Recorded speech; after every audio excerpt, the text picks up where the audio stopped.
અમદાવાદના ગોમતીપુર વિસ્તારમાં સિગારેટ સળગાવવાના મુદ્દે થયેલી નાની બોલાચાલી ઘાતક બની ગઈ છે.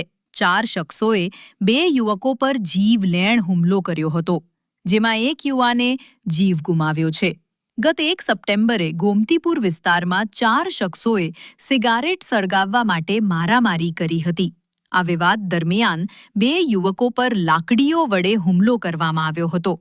હુમલામાં મહેશ નામના યુવાનનું મોત થયું છે, જ્યારે બીજો સાથીદાર સારવાર હેઠળ છે. પોલીસે ઘટના બાદ કડક પગલાં ભરીને 6 આરોપીઓને ઝડપ્યા છે.